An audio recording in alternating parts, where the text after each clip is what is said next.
Leslie Fram, she sits right there. She's loaded with sleaze. Hey, did you get an email yet? I did. I know what this is about. U2 launching a 2-floor interactive exhibit. This is just for fans in Vegas during their residency. It's called Zoo Station, and it opens September 28th. Wow, wow, and wow. And I know you're going to this tour. It's wild when you get an email, you look at all your emails from, John and Sally and what, and then it comes from U2. And yeah, they have this whole interactive experience. They're also going to give everyone who goes, if you have tickets all through the fall and winter, you're going to get a really cool coffee table book that will be from your show 6 weeks later. What? I've been very impressed by this whole experience. I can't wait not only to see that, but to see the Sphere. So if you go in and you show that you have tickets, which I'm sure are in an app, you get a coffee table book? No, they have you in the system. So when you bought this experience from this company, Yeah. I think it's called Vibey, they've done a really good job. It came with like the hotel included and transportation, everything. I'll report on the whole thing. I'm going on the Friday, I think it's the 6th of October. Cannot wait. I can't wait to hear about it. Duran Duran announcing a new album, Danse Macabre, coming out October 27th, including a cover of Billie Eilish and Susie and the Banshees. Wow. Is that unexpected, a new album? Not unexpected, because I think that they want to continue touring, so they thought, well, let's put out some new music. Wow. But we need to get them back on. I want to talk to them.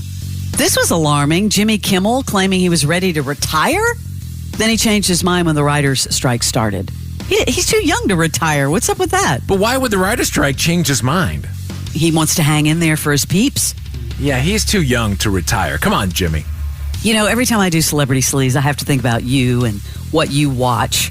So here we go. The cast for the Golden Bachelor has been revealed. And all of the eligible ladies are at least 60 years old. I saw their photos. They're quite beautiful. They also include Patty James, the 70-year-old mother of former Bachelor star Matt James, which is a twist. Check this out. I think that last one is Matt James' mom. He's the former Bachelor a few years ago. Yes. You're the historian on all of that, not me. Exactly. Why don't they put a 100-year-old in there just to, spice things up a little bit? Spice it up. Yeah, spice. I will watch every ounce of that show. I'm in. I will keep the spice going now. Hugh Hefner's widow, Crystal Hefner, spoke about her late husband's Viagra use in a new interview. According to Crystal, he took so much Viagra, he lost hearing in one ear. Quote, Hef always said he'd rather be deaf and still be able to have sex. So all the blood left his one ear and went to his unit? And so apparently he couldn't hear. That is weird. Why would Viagra mess up your hearing? What, too much of it? I guess, look at the ingredients. I don't know. Check that out. But I'm sure it's like, remember the side effects? You know how you see side effects on all these drugs on television? Okay, I will check. I will check the ingredients. If anyone wants to loan me their bottle. I've never taken Viagra, but that was a party drug for a while. Look that up while I continue Celebrity Sleaze. People were taking that just for the hell of it that are like, 20 and 30. Yeah. Like, why would you take that just for the hell of it? John Mellencamp has apparently met his match. He did an interview with Bill Maher, Club Random with Bill Maher. He's 71 now. He shared some details about his new girlfriend of 7 months.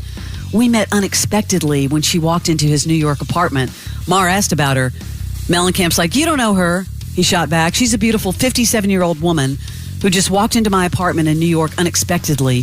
She was with a couple of friends. She walked in. She didn't know I was going to be there. I didn't know she was there. We met each other. It's so hard to believe. She has a really high threshold for tolerance.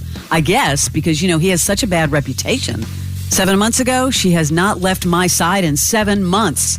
Mellencamp added that she's never even gotten angry. And he's like, have you been around me for 20 minutes? Good for you. Yeah, the stories are legendary about him.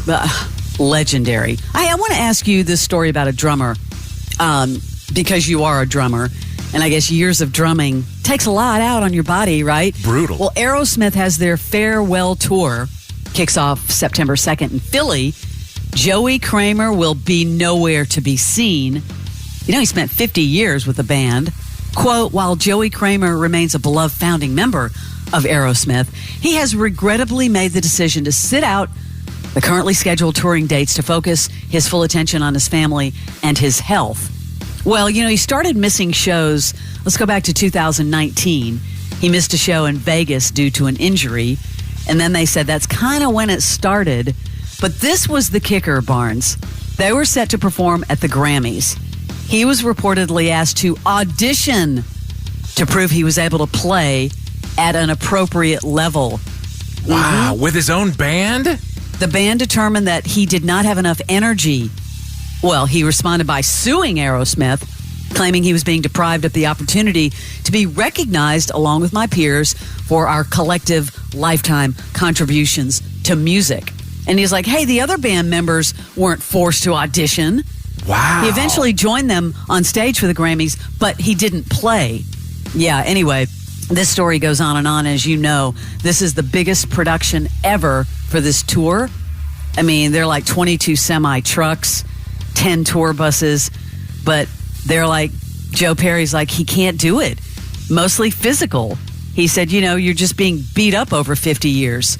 So, quote, I mean, he's still officially a member of the band, but I don't think he's going to be sitting behind the drums. Well, for those, I guess we can let the cat out of the bag. This is why Jimmy's not here. Yeah. we held auditions on the first day, and I was, Jimmy, you have to go sell houses instead. It's you have to. So if they're saying he's still an official member, is he going to get paid? Wow. Even though he's not playing on this tour? That's a slippery slope. I can't imagine. They're like, dude, you have to audition for your own job that you already have? Yeah, they said he wasn't up for the speed, which is like, yikes. Well, it's not like he's Metallica. You know what I mean? Like he's in Metallica or something. Aerosmith isn't exactly tearing it up with the drums. He sued the band. We'll see where that goes. Yikes. Headlining a festival, probably one of the lists that any band would like to do. Like, I want to headline a big festival. Well, Garbage is now talking about this. In 1998, they were one of the hottest bands going. They were headlining the Reading Festival in England on a day that also included New Order. And they felt like, wow, 25 years ago, Shirley Manson said, I spent the entire day feeling mortified that we were headlining over New Order. It was the same summer that we landed higher on the bills above Bob Dylan, Patti Smith, Nick Cave, every time we wanted to grovel with embarrassment at the feet of our heroes. But now she's saying, you know what? We learned that the music business doesn't really treat veterans very well because we're still around and we're thankful and grateful to still be here. I guess bands go through that, right? It's not really an ego thing, but you're your rite of passage. But think about that. Back in the day, they were headlining over a lot of bands, even like the Foo Fighters at the time. Well, and sometimes a band signs onto a tour, and then early on they hit, and then they end up being bigger than the main act. Happens all the time. Yeah, that's a tough one. That's your celebrity sleaze.